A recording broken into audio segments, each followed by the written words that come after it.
அது நீங்கள் நல்லாவே பார்ப்பீங்க. அந்த புரோட்டோக்கால் எடுத்து பார்த்தீங்கன்னா 3 பட்டியலின அமைச்சர்கள் தமிழ்நாட்டில் இருக்கிறாங்க. அந்த 3 பேருமே புரோட்டோக்கால்லேருந்து கடைசியிலேருந்து 3வது இடம், ஃபஸ்ட்லேருந்து 3வது இடம், கடைசியிலேருந்து 3வது இடத்துல தான் இருக்கிறாங்க. இந்த நிலைமையில தான் தமிழ்நாட்டில் தலித் மக்களுடைய நிலைமை இருக்கிறது. அதை பற்றி பேசுகிறவர் அந்த கூட்டணியில் இருந்து கொண்டு இருக்கிறார்கள்.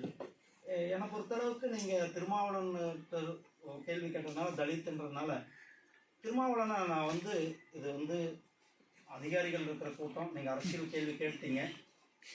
அவரை ஒரு தமிழின தலைவராகவோ ஒரு தலித் தலைவராகவோ நான் பார்க்குறேன்.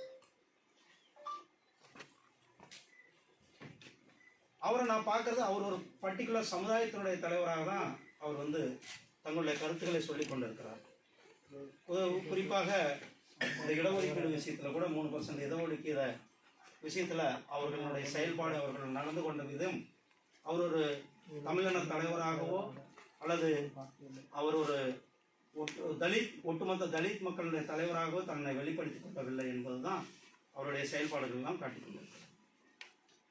தமிழக அரசு சார்பாக இப்போ திட்டங்களில் ஏதாவது ஒரு மாற்று கருத்து, ஒரு பொய் செய்தி இருந்தாலோ ஒரு ஃபேக்ட் செக் அப்படின்ற ஒரு ட்விட்டர் பேஜில் அவங்க அதை சரி பண்ணி இது தவறான செய்தி அப்படின்றது உடனுக்குடன் தெரிவிக்கிறாங்க.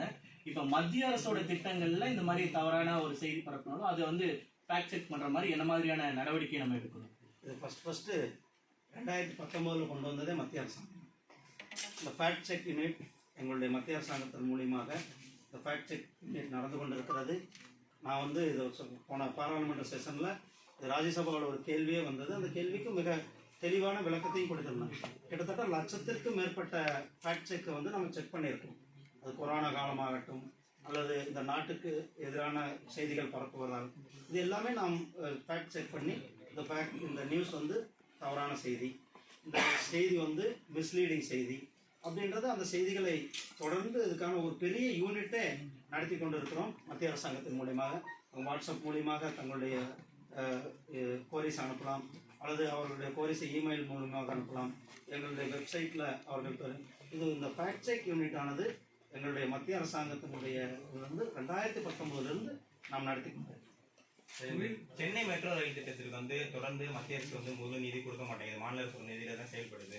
தமிழகத்தில் நடத்தப்படுற முக்கிய திட்டங்களுக்கு மத்திய அரசோட நிதி முறையாக ஒதுக்கப்படலைங்கிறது தொடர் குற்றச்சாட்டா இருக்கு. திமுக சரி, திமுக அமைச்சர்களாக இருக்கும், தொடர் குற்றச்சாட்டா இருக்கு.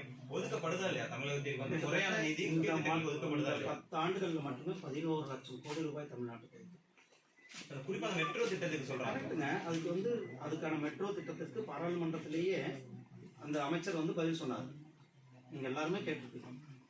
அந்த கணக்கு சரியான என்னென்ன பண்ணியிருக்கீங்க அல்லது அந்த யூட்டிலைசேஷன் சர்டிஃபிகேட் கொடுங்கன்னு கேட்டிருக்கேன். முதல்ல அதை கொடுத்த உடனே அடுத்த ஃபண்டு வரும். இவங்க அந்த முறையான இன்னும் முதல் இதுக்கே சரியான அவங்க கேட்ட அந்த குவாரிஸ், அவர்கள் கேட்ட அந்த கணக்கு இதெல்லாம் இன்னும் கொடுக்காம வச்சிருக்காங்க. அதெல்லாம் கொடுத்தாதான் அடுத்த கட்டத்துக்கு யோசிக்கும். மற்ற இதர திட்டங்களுக்குமே நிறைய தொடர் குற்றச்சாட்டு மத்திய அரசு தமிழகத்தை புறக்கணிக்குது. குறிப்பா அந்த பட்ஜெட்டா இருக்கட்டும், தொடர்ந்து இந்த குற்றச்சாட்டை சொல்லிட்டு வர்றது இது எல்லாமே அரசியல்காரங்க திமுக பண்றது. நான் சொன்னால இப்போ கூட ஒரு உதாரணம் சொன்னேன். கிட்டத்தட்ட 37 கோடி ரூபாய் கிராண்டு, 498 ரூபாய் ஸ்டேட் பேங்க் ஆஃப் இந்தியா கடன், அதை கூட மறைச்சிருக்கிறாங்க. இப்படிதான் ஒவ்வொரு திட்டத்தையும் கிட்டத்தட்ட ரயில்வேக்கு மட்டுமே இந்த வருஷம் 8000 கோடி கொடுத்துருக்கோம். இவங்க யூபிஐல இருக்கும்போது எவ்வளோ கோடி கொடுத்தாங்க? வெறும் 800 கோடி ரூபா கொடுத்தாங்க. 9 ப்ராஜெக்ட் புது ப்ராஜெக்ட் நடந்து கொண்டிருக்கிறது. போன வருஷம் உங்களுக்கு பாருங்க, எக்மோர் ரயில்வே ஸ்டேஷன் போய் பாருங்க, சென்னை ஏர்போர்ட், திருச்சிராப்பள்ளி ஏர்போர்ட், ஹைவேக்கள், இது எல்லாமே மத்திய அரசாங்கத்தினுடைய நிதியில் மத்திய அரசாங்கத்தினுடைய திட்டங்களில் தான் நடந்து கொண்டிருக்கிறது. சும்மா அரசியல் பேசணுன்றதுக்காக மத்திய அரசாங்கத்தை குறை சொல்லுகின்ற ஒரே நோக்கத்தோடு மட்டும்தான் திமுக அரசாங்கம் செயல்படுகிறது.